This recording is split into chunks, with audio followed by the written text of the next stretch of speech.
नमस्कार, बहुत स्वागत है आप सभी का। आप देख रहे हैं आपका प्रोग्राम कहानी कुर्सी की। मैं हूं सौरभ शर्मा आपके साथ। हमारे साथ 4 मेहमान मौजूद हैं। विनोद अग्निहोत्री जी, हर्षवर्धन त्रिपाठी जी, बहुत स्वागत सर आपका। रोहन दुआ हमारे साथ हैं। रोहन जी बहुत स्वागत आपका। और अवधेश कुमार जी आज प्रोग्राम में। अवधेश जी बहुत स्वागत आपका भी।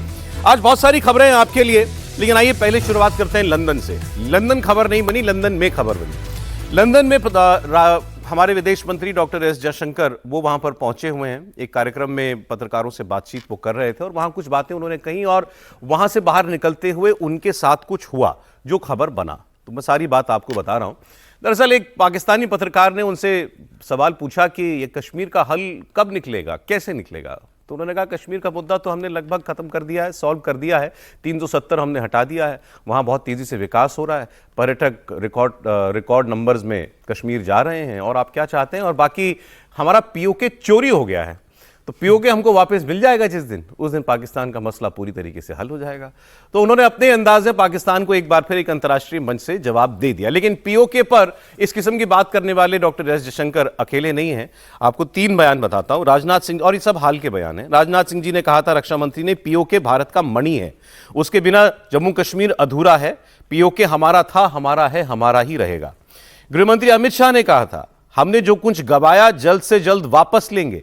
पीओके भारत का हिस्सा है, हम इसे लेकर रहेंगे। और बीजेपी के प्रेसिडेंट जेपी नड्डा कह चुके हैं कि पीओके वापस पाकर बीजेपी अपना अधूरा एजेंडा पूरा करेगी। मोदी के नेतृत्व में ही पीओके पर हमारा स्टैंड पूरी तरीके से क्लियर है कि पीओके तो भारत को मिलना ही है। कब और कैसे, ये वक्त आने वाले वक्त में तय हो जाएगा। और उसी कड़ी में अब आप जयशंकर जी के इस बयान को भी रखिए। और फिर इसके बाद जब वो पत्रकार वार्ता खत्म करके बाहर निकल रहे थे, तो अक्सर ही होता है कि वहाँ कोई भारत का कोई मंत्री या कोई बड़ा नेता पहुँचता है तो खालिस्तानी लोग जो है ये झंडा वंडा लहराने के लिए वहाँ पर शोर मचाने के लिए पहुँच जाते हैं उस वेन्यू के बाहर। तो यहाँ भी ऐसा था। तो इसमें तो कोई अचरज वाली बात नहीं, क्योंकि ये तो होता ही है। चाहे ये ऑस्ट्रेलिया हो, कनाडा हो, अमेरिका हो, लंदन हो, हर जगह पर थोड़ी मोड़ी तादाद में ये खालिस्तानी तत्व जो हैं ये बाहर आकर के शोर शराबा हल्ला गुल्ला करके फिर वापस लौट जाते हैं। लेकिन इस बार ये लोग डॉक्टर एस जयशंकर के, भारत की विदेश मंत्री की गाड़ी के बिल्कुल सामने पहुंच गए।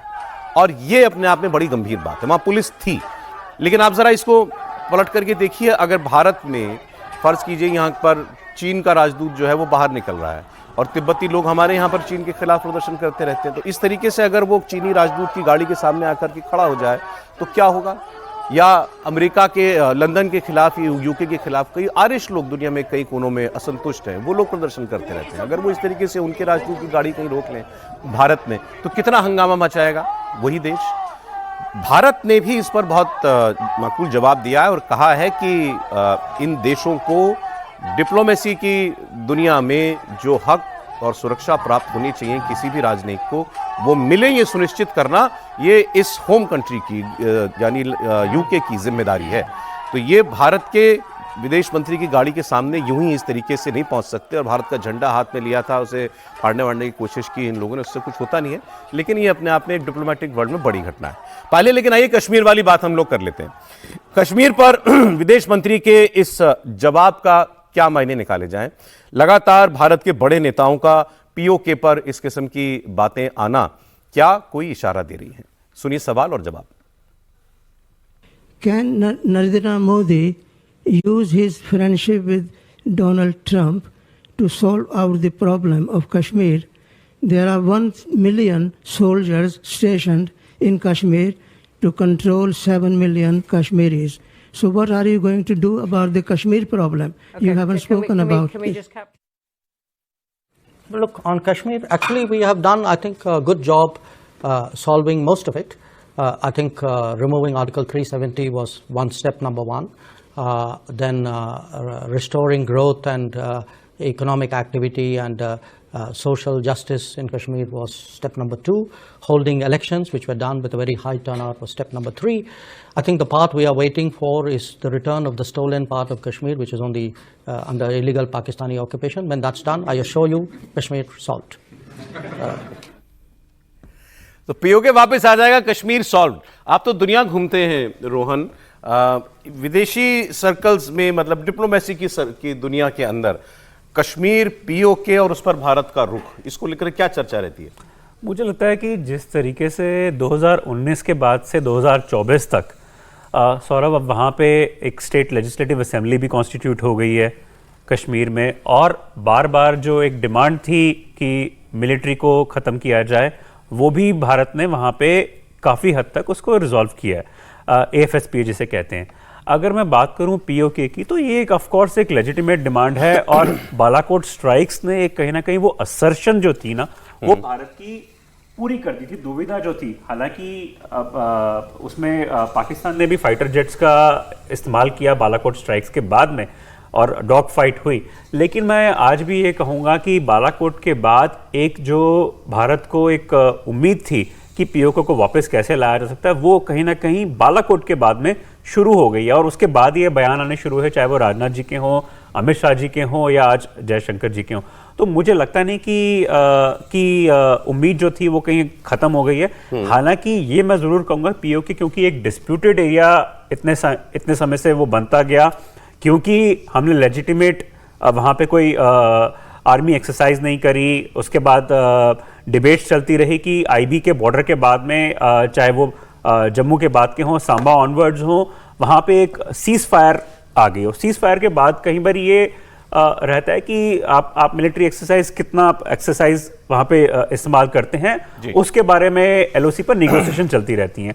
लेकिन मैं ये फिर भी कहूँगा कि आज अगर 5 साल बाद उस बालाकोट की स्ट्राइक्स का हम 6 साल बाद अगर हम 2025 में देखते हैं, फरवरी 14 को उसको 28 को हुए उसको, तो एक जो हौसला था आर्मी के पास में उस पर कब्जा लेने का, वो एक रीस्टैब्लिश हो गया। जी, हालांकि जयशंकर जी ने जो कहा वो भारत की स्टेटेड पोजीशन है, उन्होंने उसको थोड़ा और विस्तार से बता दिया कि 370 खत्म कर दिया, चुनाव करा दिया, और बस POK का मसला रह गया, उसको भी हम लोग जैसे POK वापस आ जाएगा, कश्मीर का मुद्दा जो है समाप्त हो जाएगा।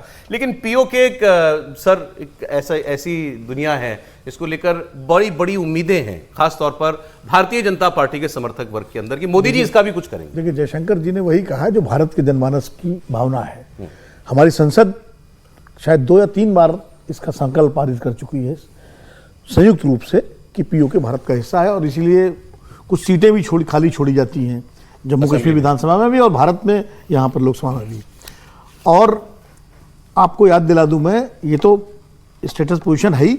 नरसिम्हा राव जब आखिरी कार्यकाल था उनका, तो 15 अगस्त को लाल किले से उन्होंने कहा था कि there is only one unfinished task to get POK।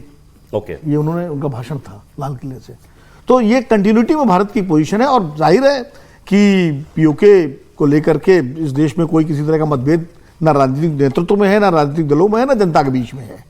इसलिए इस पर जयशंकर जी का जवाब बहुत ही माकूल था, और मुझे लगता है कि जैसा कि रजत कह रहे हैं, और आप याद कीजिए इलेक्शन 2024 में भी राजनाथ जी का बयान आया था, कई और सत्ताधारी नेताओं का, सत्ताधारी दल के नेताओं का बयान था कि अब POK लेना है। सैनिक, मतलब हमारे तत्कालीन जनरल ने कहा था कि जिस दिन हमें आदेश मिलेगा हम उसको ले सकते हैं। हम इंतजार कर रहे हैं सरकार के आदेश का। अब सरकार के सामने अपनी तमाम तरह के प्रायोरिटीज़ हैं, प्राथमिकताएं हैं। वो POK में उलझे या और चीज़ें देखे या टैरिफ वार देखे, तो ये सरकार के सामने अपनी वो है कि कब, क्योंकि जाहिर है अगर POK के लिए हम अटेम्प्ट करेंगे तो उधर से प्रतिरोध भी होगा, पाकिस्तान भी, वहाँ भी ये मुद्दा उनके लिए है। एक बहुत गंभीर कोशिश हुई थी अटल जी के टाइम में इस मुद्दे को सॉल्व करने की, लेकिन वो नहीं सिरे चढ़ी। वो अलग, उसके तमाम बैकग्राउंड में हम नहीं जाएंगे क्योंकि वो कारण उसके अलग है। तो कुल मिलाकर के POK पर विदेश मंत्री जी ने जो स्थिति स्पष्ट की, वो भारत की स्थिति है। भारत की सिर्फ मोदी सरकार की नहीं, इस देश की 1947 से लेकर के 1924 तक, 2024 तक जितनी सरकारें हैं, सबकी यही पोजीशन है, और इस मुद्दे पर पूरा देश एकजुट है। जैसे मैंने आपसे कहा, उम्मीद मोदी से लोग करते हैं, क्योंकि कुछ बड़े ऐसे काम हैं जो लोगों को लगा था कि ये टलते रहेंगे, चाहे 370 का था, या राम मंदिर का मामला था, या UCC पर अब ये सरकार बढ़ रही है, तो जो वो कहते हैं हमारे एजेंडे में हम उस काम को पूरा कर रहे हैं, उन्होंने कुछ काम करके दिखाए। ऐसे ही ये POK का मामला है। देखिए, POK के मामले में थोड़ा सा 370 और बड़ा है मामला। 370 आपके अंदर का मामला था, आपको तय करना था। UCC जो है आपके भीतर का मसला है, आप उसमें लोगों को कन्विंस कर रहे हैं, तमाम स्टेक होल्डर से बात कर रहे हैं, तैयार कर रहे हैं। POK में आपको एक दूसरे देश से उलझना पड़ेगा, उसके तमाम अंतर्राष्ट्रीय आयाम हैं। तो इसलिए वो इतने उसको ये मान के सरकार पर एकदम तो नहीं कि हाँ उम्मीद है, होनी भी चाहिए। अपनी सरकार से नहीं उम्मीद होगी तो किससे होगी? विदेशी सरकार से थोड़ी उम्मीद होगी। तो इसलिए मैं कह रहा हूं कि POK का मुद्दा थोड़ा संवेदनशील है और इस पर भारत की स्थिति बिल्कुल स्पष्ट है। और मौजूदा सरकार या आगे आने वाली कोई भी सरकार इस विषय पे जब भी कोई कदम उठाएगी तो पूरा देश उनके साथ खड़ा होगा। नड्डा जी ने कहा पीओके वापस पाकर बीजेपी अधूरा एजेंडा पूरा करेगी। 370 हो गया, राम मंदिर हो गया, यूसीसी पर सरकार आगे बढ़ गई, पीओके नेचुरल प्रोग्रेशन पे दिखाई देता है आपको अभी कहीं, या फिर अभी दूर की कौड़ी है? देखिए, सबसे पहले तो ये कि थैंक यू नासिर मियाँ, जिन्होंने सवाल पूछा। आपने अगर सवाल इस तरह का नहीं पूछा होता तो हम लोग ये चर्चा नहीं कर रहे होते। और शुक्रिया Nasir. Big thank you doctor S Jaishankar को। जब आप ऐसे इंटरनेशनल फोरम्स पर होते हैं और अचानक ऐसा अनएक्सपेक्टेड कॉर्नर का सवाल आ जाए तो थोड़ी मुश्किल होती है, लेकिन उसको सिर्फ 42-45 सेकंड लगे डॉक्टर जयशंकर को और उन्होंने ध्वस्त कर दिया पूरा एजेंडा। उन्होंने 4 स्टेप बताए और उन 4 स्टेप्स को अगर आप देखें तो वो 4 स्टेप इस तरह से भले देखें आपकी 370 हो गया, चुनाव हमने करा लिया, अच्छे से वहां सब कुछ कर दिया, डेवलपमेंट कर रहे हैं, और चौथा स्टेप है जो पीओके भी आ जाएगा तो सब सॉल्व हो जाएगा। लेकिन इसको जरा समझिए चारों को अलग अलग। यानी इसका मतलब इसके पहले जम्मू कश्मीर में जो विकास का काम था वो पहले की सरकारें नहीं कर पा रही थी, थोड़ी बेईमानी हो रही थी। फिर हम कहते हैं वो चला गया था, 370 नहीं हटा पाए, तो लगाया किसने था भाई? ये मोदी सरकार से अलग है। ठीक है, हर सरकार का स्टैंड जो है वो यही रहेगा, उससे तो अब क्या ये कह देंगे कांग्रेस वाले कि नहीं नहीं हम कह रहे हैं कि पीओके चला जाए, लेकिन जाने दिया। किसने जाने दिया? नेहरू जी ने जाने दिया। तो इस तथ्य के साथ जब आगे बढ़ेंगे तब इसको थोड़ा अच्छे से बात कर पाएंगे। क्या कोई ऐसी कोशिश कांग्रेस की किसी सरकार में हुई? ठीक है, बोलना, कभी बात कर देना, ये तो सामान्य है, ये नहीं करेंगे तो क्या करेंगे? क्या कभी कोई ऐसा सीरियस अटेम्प्ट हुआ? नहीं हुआ। कैसे होता जब 370 को ही नेहरू जी कहते थे घिसते घिसते घिस जाएगा, और राहुल जी चले गए, जब दुनिया भर के प्रतिनिधिमंडल आ रहे थे देखने तो कह रहे थे ना ना हम तो जाएंगे, और हमने पता नहीं कितने लोगों को याद होगा, उसको निकाल के खोज के देखिए आप लोग कि हवाई जहाज से जा रहे हैं, श्रीनगर हवाई अड्डे पे अब उतरेंगे, उनके साथ कम्युनिस्ट पार्टी के लोग हैं। क्या तमाशा किया था इन लोगों ने? यानी देश किसी तरफ आगे बढ़ रहा है, उसकी राह में रोड़ा बनकर, बाधा बनकर खड़े हुए थे। और जब इस तरह की बाधा ये करने को तैयार हैं तो 2014 के पहले और 2014 के बाद में स्थिति में अंतर पड़ता है। और तब आपने जो सवाल पूछा शुरू में कि क्या मोदी सरकार से अभी उम्मीद है, तो हां, मोदी सरकार से अभी उम्मीद है। और इसको तो मैं खुद, चूंकि सत्यपाल मलिक गवर्नर थे और 11 सितंबर 2019 राजभवन में मेरी खुद जो बात हुई थी, तो सत्यपाल मलिक ने कहा कि प्रधानमंत्री नरेंद्र मोदी स्पष्ट कहते हैं कि हमको युद्ध करने की आवश्यकता नहीं है, हम कोई झगड़ा नहीं करेंगे, हम अपने हिस्से में जो कश्मीर है हमारे पास वो इतना खूबसूरत कर देंगे, इतना बढ़िया कर देंगे कि दूसरे हिस्से में जो हमारा कश्मीर है वो अपने आप कहेगा कि इधर आओ भाई, गेट खोलते हैं। लेकिन हां, जब इस तरह के दबाव पड़ते हैं तो उसका परिणाम होता है, और निश्चित तौर पर हम ये उम्मीद करते हैं कि आज नहीं तो कल पीओके आएगा। वैसे मेरी बात आप माने, कोई मुल्क नहीं है पाकिस्तान, एक इस्लामिक, एक जिसको कहें कि बहुत जड़ टाइप का एक विचार लेकर जिन्ना गए थे, वो देश जड़ हो चुका है। आज नहीं तो कल उसको खत्म होना है, या तो छिन्न भिन्न होकर बट जाएगा, और नहीं तो जो भारतवर्ष का हिस्सा है वही होगा। सर, मैं खालिस्तान वाली खबर भी काफी तो डिस्कस कर ही लिया, वो विजुअल्स एक बार स्क्रीन पे दे दीजिए, आप दोनों पर कमेंट आप कर दीजिएगा, पहले खालिस्तानी भी कर दीजिए फिर इस पर, ताकि हम लोग खबर में भी आगे बढ़ जाए। ये भारत में तो हमने कभी नहीं देखा सर ऐसा, कभी किसी देश के राजदूत के साथ। अब हमारा आदमी जो है दुनिया के बड़े बड़े देशों में जाता है, कैसे ये टट्टू लोग जो है बाहर, इनको खड़े होने की परमिशन मिल जाती है, कुछ भी करते हैं, आज गाड़ी के पास पहुंच गए उनकी। नहीं, इन लोगों ने पहले भारत के उच्चायोग पर तिरंगा झंडा तक उतारा था, पत्थर मारे, आग लगाई थी, और वो किया था उस समय। और वहाँ एक बहुत बड़ा इकोसिस्टम है, आप देखें कि लंदन के जो मेयर हैं वो और बाकी सब निकल के सड़कों पर उतरे थे भारत के विरुद्ध। तो वहाँ एक वातावरण, हमारे ब्रिटेन का भारत पर कब्जा रहा है, यहाँ भारत और पाकिस्तान की बड़ी संख्या में है, पाकिस्तान बांग्लादेश के बड़ी संख्या में है, पाकिस्तान की भी एक बड़ी लॉबी है वहाँ, और हमारे देश के लोगों की लॉबी है। जब हमारे यहाँ ईवीएम का डिबेट जाके लंदन में हो सकता है, प्रेस कॉन्फ्रेंस हो सकता है, तो मुझे इससे हैरत नहीं होती है कि लंदन में क्या चल रहा होगा। जब कृषि कानून विरोधी आंदोलन का टूलकिट बनाने के लिए कनाडा और लंदन में बैठक हो सकती है, वहां से जुड़ सकते हैं, तो हैरत नहीं है। लेकिन मैं अपने यहां की भाषा में कहूंगा कि जब मतलब गीदड़ की मौत आती है ना, तो वो शहर की ओर भागता है जहां शेर उसको खाता है। तो इस समय जो तथाकथित खालिस्तान मूवमेंट है, इसके पहले भी जिस सज्जन ने आपको पता है कि वहां झंडे दिखाए थे, उनकी अस्पताल में किस कारण से उनकी मृत्यु हुई जो आगे थे और आज तक पता नहीं चला है, और वहां की इंटेलिजेंस भी पता नहीं कर सकी और वो वहां से खत्म हो गए हैं। और जो लोग बाकी हैं उनके विरुद्ध भी कार्रवाई जारी है, एनआईए ने किया हुआ है, तो इनको भी छोड़ा नहीं जाएगा। लेकिन इस समय नए सिरे से खालिस्तान मूवमेंट को लगभग 2017 के आसपास से जीवित करने की कोशिश हुई, इनकी पराजय हुई। 2020 में एक जनमत संग्रह की बात की थी, उसमें पराजय हुई। भारत ने कठोर स्टैंड लिया, ब्रिटेन को स्टैंड लेना पड़ा। अब आगे देखते हैं क्या होता है, लेकिन यह असहनीय है। ये राजनयिक जो अंतरराष्ट्रीय वियना संधि है, ये वियना संधि का उल्लंघन है। ये अभिव्यक्ति की स्वतंत्रता नहीं है, उसके नाम पर किसी भी देश के नेता को, आप तो राजदूत की बात कर रहे हैं, ये हमारे कैबिनेट मिनिस्टर हैं, ये एग्जैक्टली कैबिनेट मिनिस्टर हैं। इनको सुरक्षा देना, इनके साथ सभ्य व्यवहार होना, वियना संधि के नियमों का पालन करना ब्रिटेन का दायित्व है।